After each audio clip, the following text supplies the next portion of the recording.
老板，木头头哭了。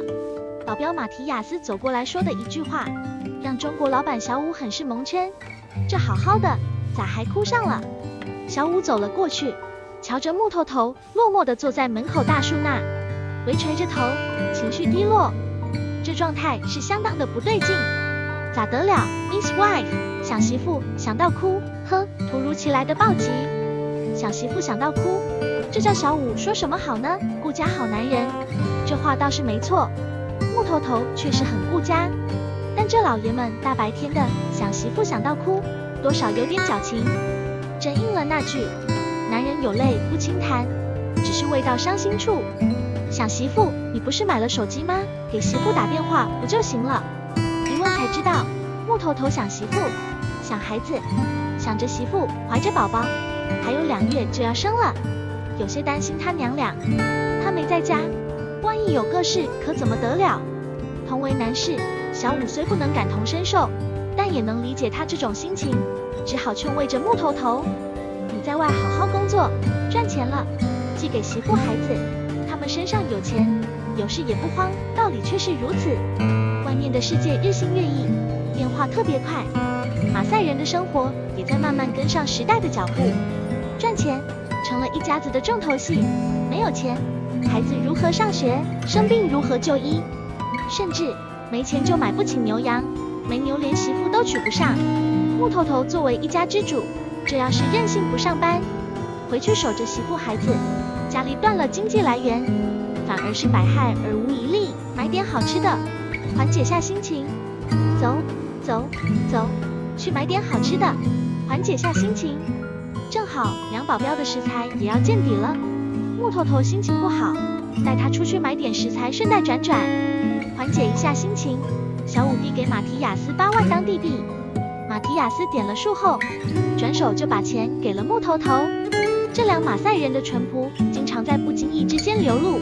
平日里，因为马提亚斯要年长些，做事又稳重，小武有事交代或者拿钱给他俩，多数都是交给马提亚斯。刚才这个细小动作，就能看出马提亚斯的暖心。木头头心情不好，让他保管钱，多个事做，好分散他的注意力。很多粉丝都好奇，这两保镖跟着小武，不是吃就是玩的，哪干过本职工作？其实不然，守家护院哪一样都少不了他俩。为了把家守好，他俩不敢睡到室内，怕室内听不到院里的动静。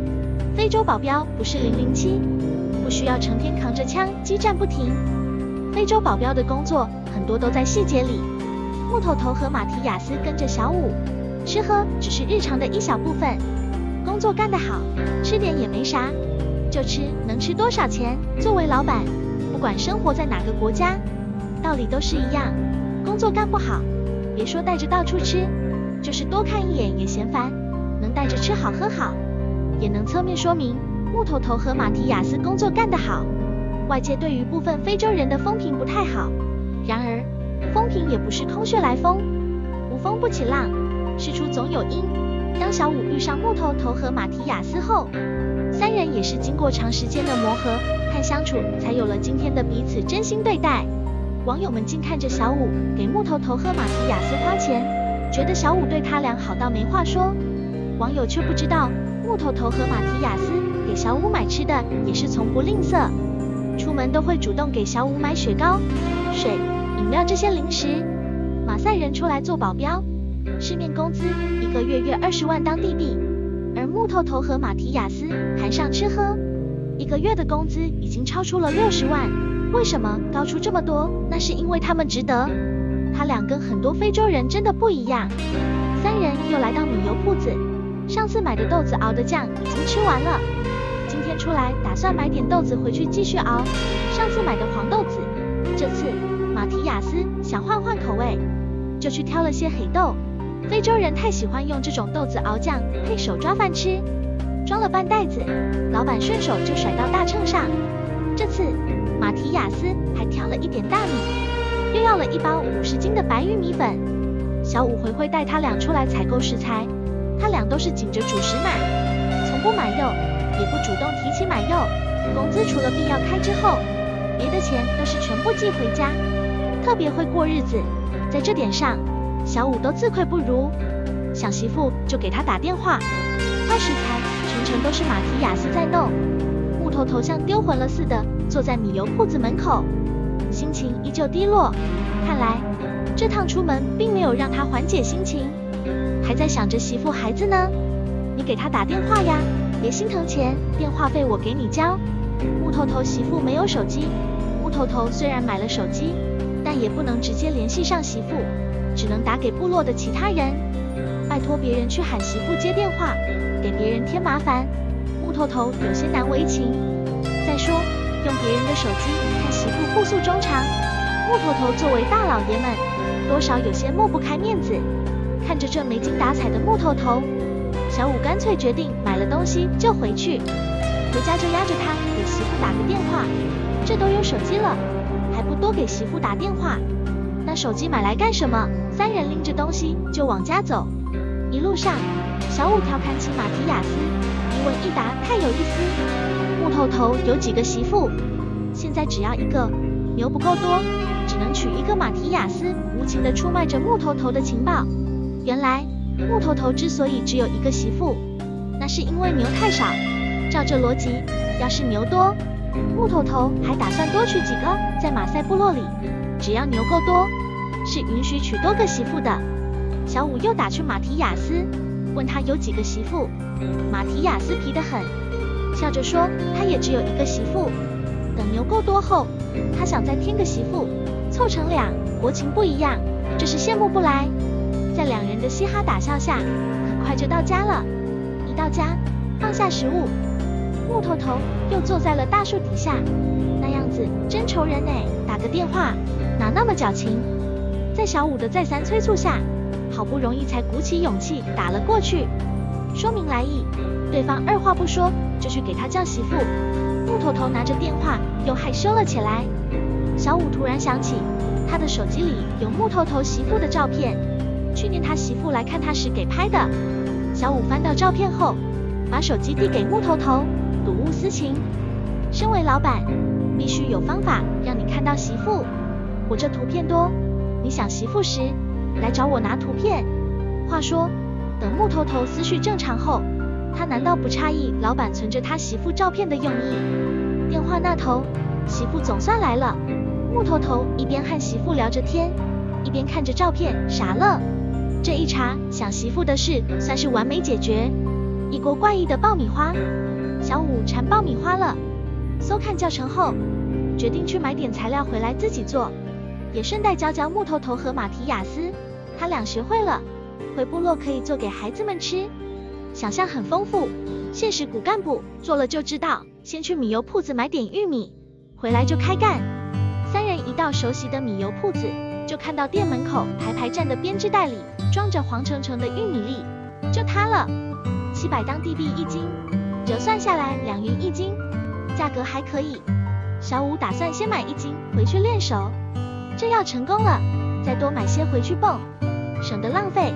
过日子是该和他俩学着，能省则省。一回去，马提亚斯就开始在院里起锅烧炭，木头头却直接往家里走。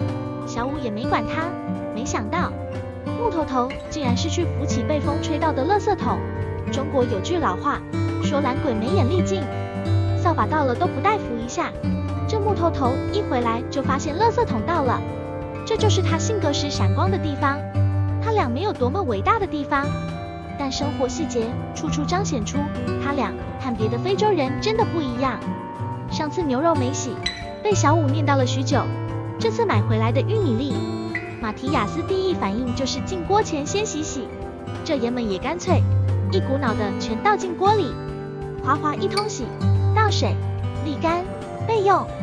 这头火已经升了起来，但玉米粒还水哒哒的。几个大聪明决定把玉米粒放太阳下暴晒，这倒是个好法子。只是为什么不找张布把玉米粒铺开了晒？为什么要用盆装着晒？难道非洲的太阳还具有隔层晒物的功能？好了，好了，好了！马提亚斯倒油，木头头倒糖，这俩一如既往的豪气，都是可着劲道，急着小五不断的拦着。马提雅思的油还好，木头头这糖又是倒了半包进锅里。倒完了糖，木头头赶忙拿起长柄锅铲子搅拌，方便糖融化到油里去，油少糖多，有点起坨。三人都没经验，完全没发现这一现象。马提亚斯抱着装玉米的盆，等着木头头这边整好，他就打算把玉米粒下锅里。马提亚斯，你吃吗？不吃。No No No！ 看着这硬邦邦的玉米粒，马提亚斯是一点兴趣都没有。他没见过爆米花，也不知道爆米花长什么样，所以他的第一反应就是吃硬豆子。这嚼不动的硬玩意儿是一点都不招人喜欢。等我蹦好，你就会吃。看着马提亚斯那一脸嫌弃的样子，小五只好等一会，拿成品再去诱惑他。糖浆化好了，马提亚斯把全部的玉米粒都倒下了锅。木头头配合着一直在搅拌，见证奇迹的时刻就要到了。快搅，快搅，快搅！木头头手飞转起来，没几下，木头头就无辜地举起锅铲子，糖浆全糊锅铲子上。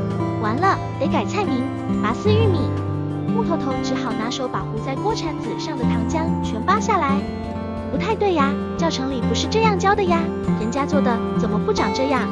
马提亚斯看不下去了，接过木头头手中的铲子搅拌起来。